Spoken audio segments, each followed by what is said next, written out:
Hey guys, welcome to another episode of the High Ticket Coaching and Consultant Strategy and Growth Show.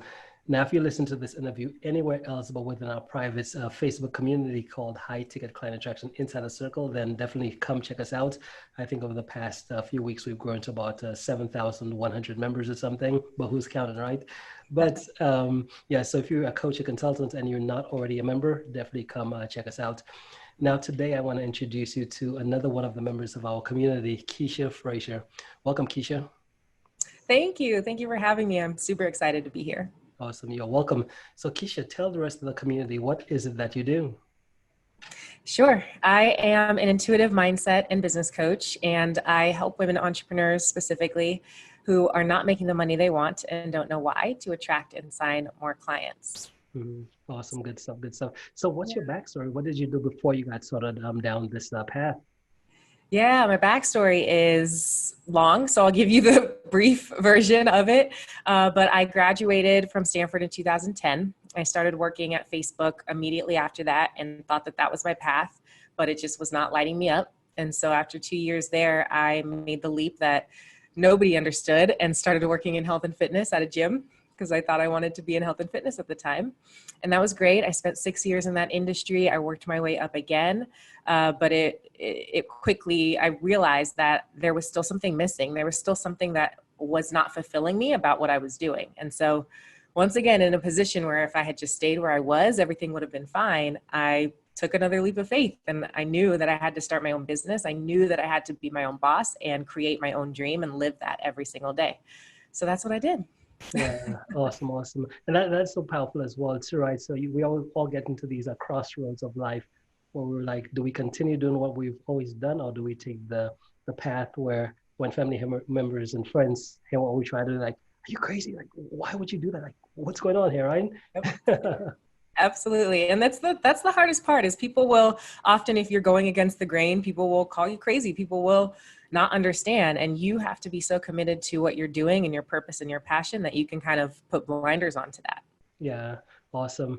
Now tell us about those transformations. Was it pretty smooth, like just a natural, you just intuitively knew that I'm going to do this. There wasn't any fear, any uncertainty, was just like, I'm just going to jump into these next chapters of my life? Or was there some type of process where you're like, should I do this? Or how did it work for you? Yeah, I'm kind of the person where I get an idea and I kind of immediately want to jump into it. I act before I think, and then I think after. So I didn't struggle with making the decision, but it was after the decision was made that I was like, did I make the right decision? And there was definitely uncertainty along the way of maybe I should just go back to what I was doing. You know, maybe this isn't going to work out for me. All of those doubts came into play after the fact, which is almost scarier than before because the decision's been made and now you got to try to figure your way out of it if you have to. So yeah, that was me. Yeah, I think that's a good thing as well. To being an entrepreneur, it's one of those places where you jump off the cliff first and then start building the airplane on your way down, right? Yep, exactly. Yeah, I think that's where the best the best type of almost like either what is you call a comeback story, the best success stories happen. Okay, good. So in essence, so what, based on where you are right now, what's one skill you'd say you really practice that's gotten you to your level of success today?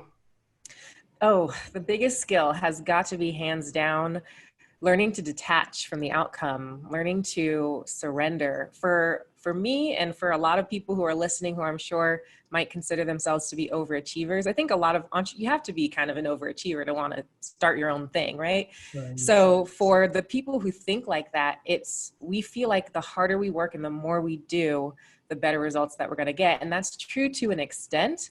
But when you're constantly worried and over analyzing and just in fear and anxiety about what's going to happen, you've done all of this work, but you just cannot seem to let go of what actually happens.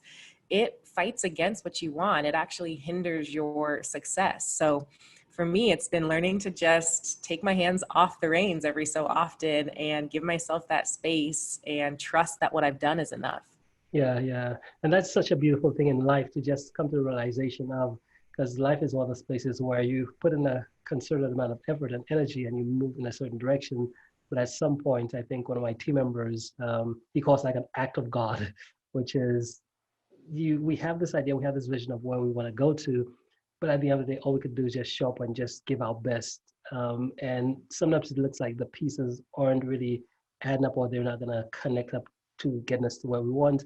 But as long as at the end of the day we give the best that we have, that's when the act of God, or whatever you want to call it, kind of says, okay, you've gone as far as you can go. Let me put this piece that you would have never expected would be how it would turn out in your way to help you get to that next level, right? 100%. I'm with you. I believe that it's not just us. There are forces outside of us who are helping to make this all happen. Yeah. So mindset coach, right?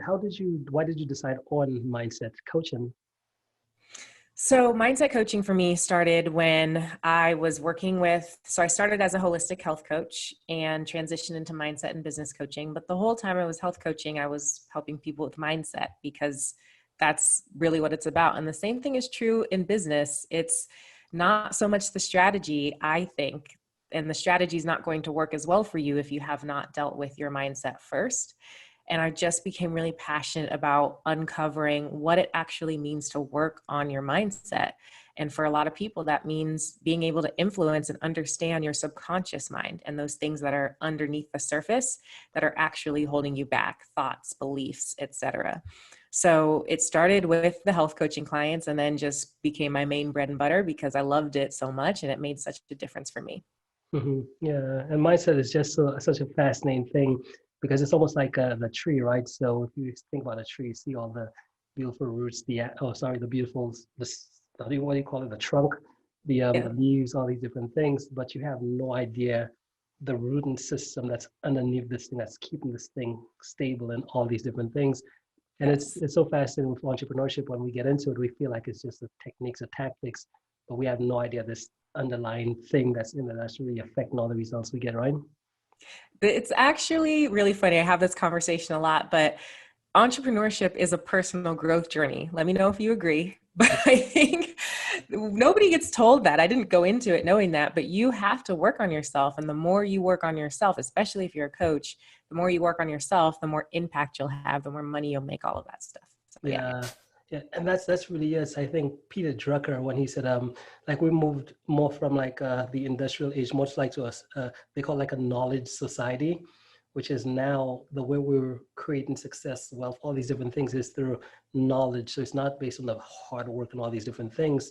It's more based on knowledge, which is kind of like an intangible thing. But when you realize that that's really what it is, to be able to, the only way we succeed in this game, just like as you said, it's personal development.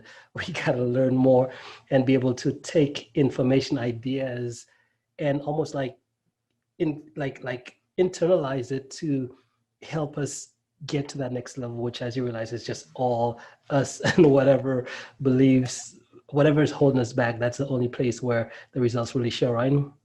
Yeah, totally. Totally. Yeah, cool stuff, cool stuff. So where do you typically find the ideal clients, the individuals you work with? Where are they typically at on their journey when they realize they come to realization, like, man, I really do need Keisha's help and stuff like that? This is such a great question because not a lot, well, I wouldn't say, I guess 50% of people don't realize approximately that they have a mindset issue. And so the way I describe it is if you're that person, again, coming back to the overachiever type of person who works so hard and feels like you should be having more success. You feel like I should be further along by now. You see other people, you know what they're doing. You're doing pretty much the same thing, but you're just not getting the same results. There's other factors, of course, but it often boils down to something beneath the surface, something at the subconscious level, something to do with your mindset. So I always say, if you're that person who's hitting a wall, because this is where I was stuck at a plateau with my income, trying literally every strategy, every coach, every program under the sun, and just staying at the same level the whole way through. So if you relate to that in any way, that's a sign that it's time to look at your mindset. Yeah, yeah, awesome. So how do you help your clients with mindset issues and evolving into that ideal person they need to become? So for me, it is all about neurolinguistic programming. Are you familiar with NLP? Hmm. I'm sure you are. So NLP, hypnotherapy, I also incorporate some spiritual practices. So it's kind of like this holistic, well-rounded program, which really helps to pinpoint and identify exactly what it is that's holding you back. Again, subconscious level. I'm just going to keep reiterating that because it's so important. And then removing those blocks by shifting how you hold information or events or emotions or beliefs in your mind through NLP. So removing the blocks and then helping you to heal from that, because it's usually associated, the block is associated with something that occurred in childhood that could be traumatic or maybe not, but it's some event that you witnessed or were a part of that formed this belief in your mind. So it's not just about releasing it, but also healing that. Yeah. And it's so fascinating with the subconscious mind, right? Where it's almost like we have the conscious where we feel like we could make things happen, we could do things in the world, but then the subconscious, which is a realm, a lot of us, we don't even really understand what's really happening in there, to the point where it's like it's all the things we're trying to change on the conscious level. That's where if we don't go to do the work in that sense, in that realm, it's like almost like pushing this big rock up a hill, right? You could push and push and push, but eventually it's gonna come rolling right back on top of you, right? That is so true. The subconscious mind is responsible for about 95% of our actions, behaviors, emotions. So when you deal with things just from the conscious level, which is what I used to do, so I get it, not only are you creating more stress and anxiety for yourself, but you're only dealing with 5% of the actual roots, like you mentioned, of the issue. Yeah, awesome, love it, love it. Okay. Okay, perfect. So what would you say as far as because I know as entrepreneurs, right, we always have these big ideas, right? Things we that we always like. I know for myself, whenever I wake up or whenever I just go on my day-to-day journey, I'm always like, man, like an idea pops into my mind, whether it's from reading a book or whether it's from hearing someone speak. I'm like, why didn't I learn this thing like 6 years ago when I first got started? That would have saved me so much time. And these ideas for me, they always come out, always having them at random times. So for you, have you had any of these big insights, big breakthroughs that has come to you that you could maybe share with the audience that could maybe save them a few years of trial and error?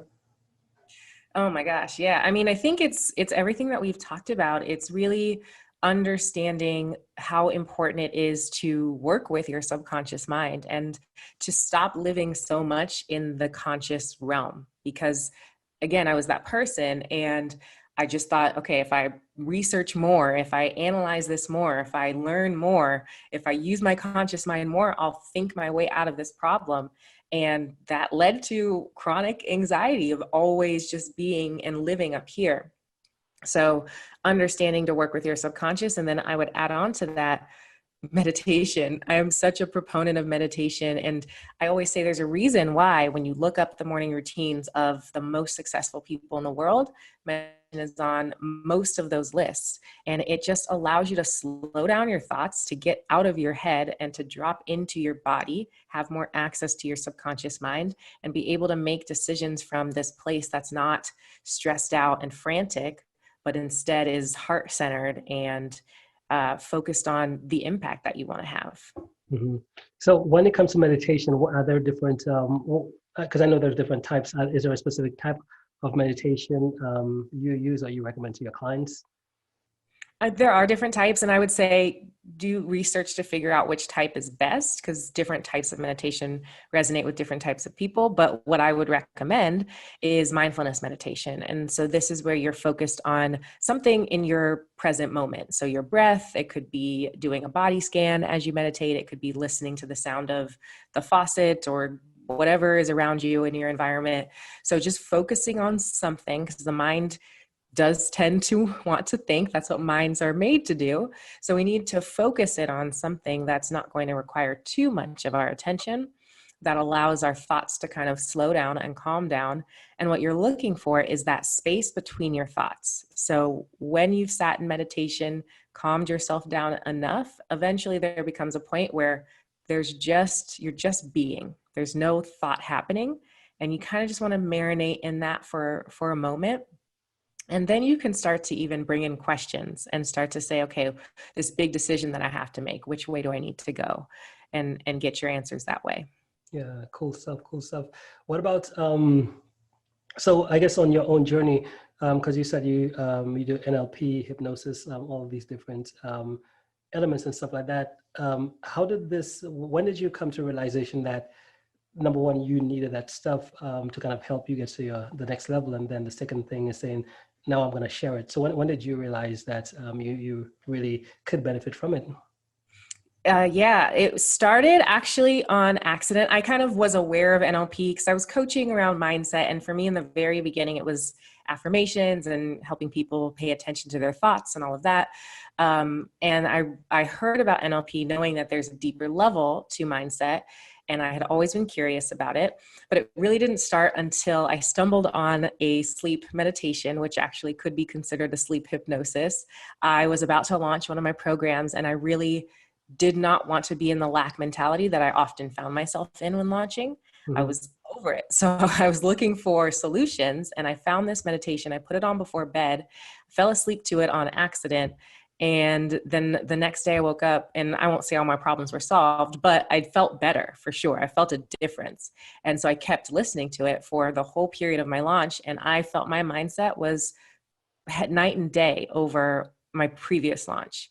And that's when I knew. I kind of like Googled it, and I realized right before you fall asleep is when you're in the theta brainwave state, which is when your subconscious can be easily influenced. And so I was like, well, tell me more about this subconscious mind then. And that sparked everything.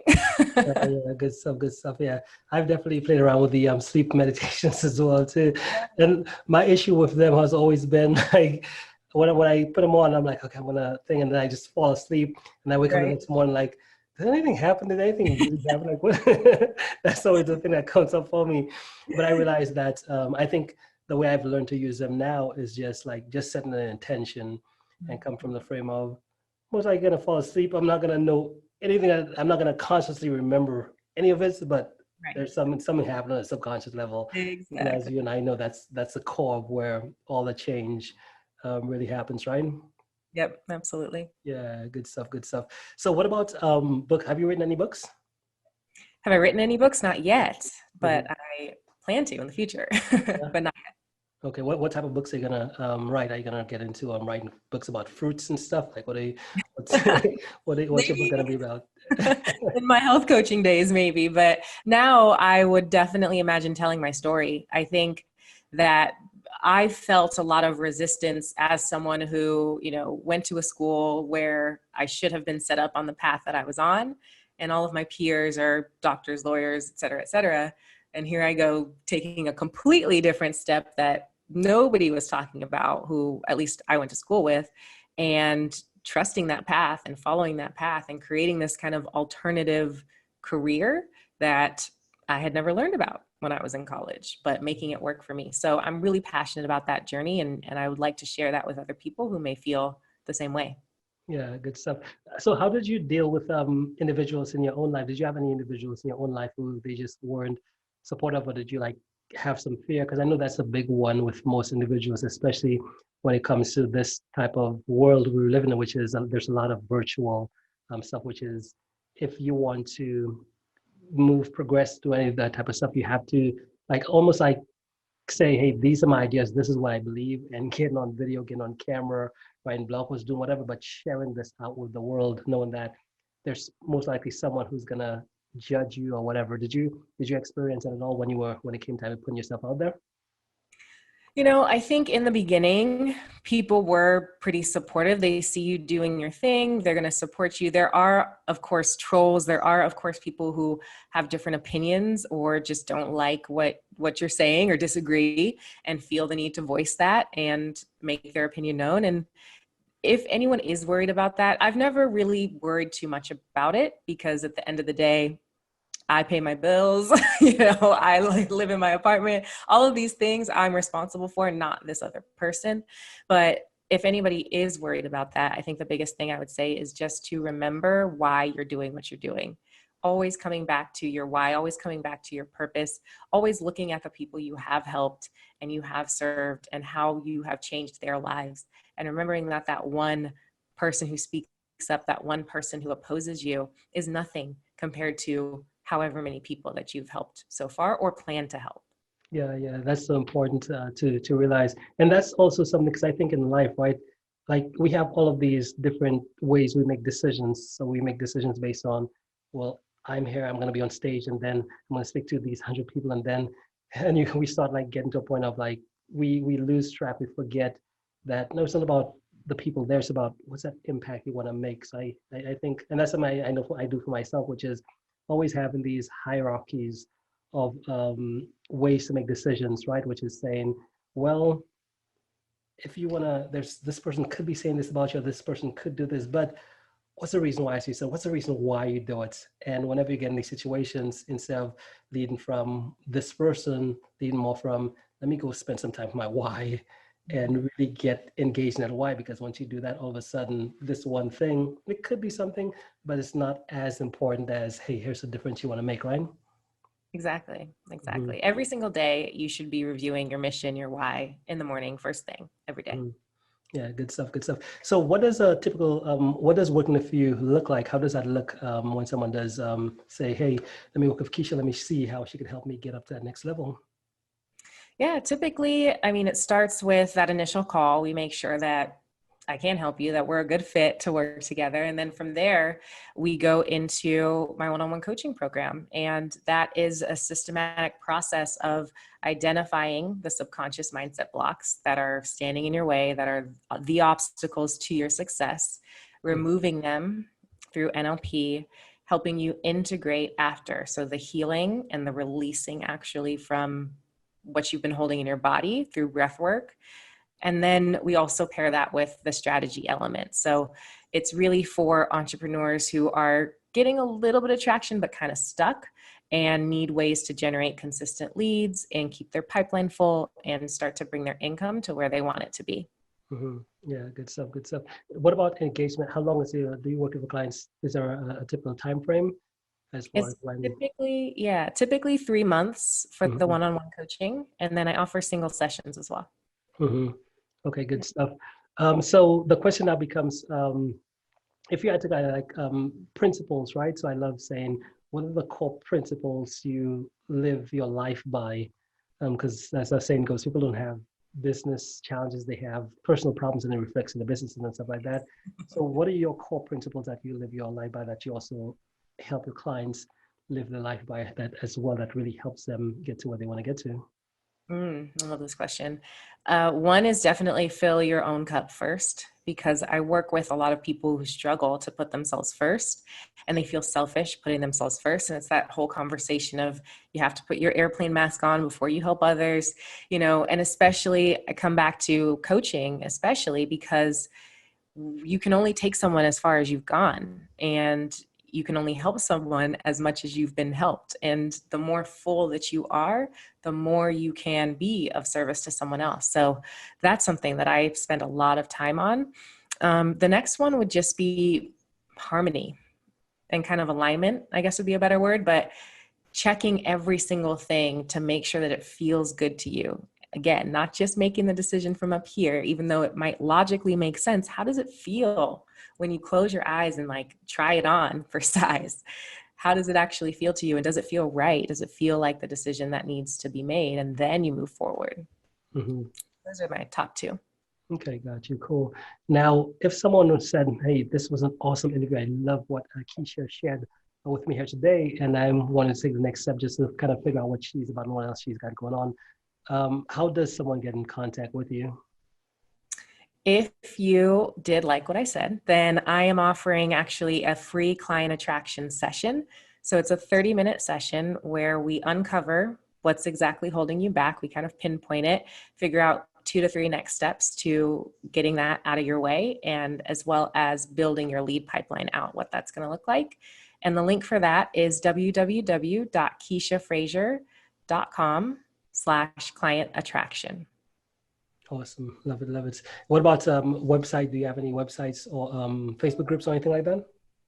I do. I have a Facebook group. It's called Cool Calm CEO. If you type that into the Facebook search, it'll come right up. And then you can also follow me on Instagram at Coach Keisha. Mm-hmm. Awesome. Perfect. And guys, if you're watching this interview on the live or the replay, number one, leave us a comment below. Let us know you're hanging around. And the second thing is all the links Keisha just mentioned here They will either be right above or below this video. So you can click and get connected right to her. Well, Keisha, hey, thank you so much for making the time to be here today and sharing with the community what it is that you do. Do you have any final thoughts before we end? I just want to say thank you for this series. Thank you for all of the work that you're doing to bring entrepreneurs together to have these conversations. I think it's amazing, and I appreciate it. Awesome. Love it. Well, hey, thanks again. We'll talk soon. Thank you. Awesome.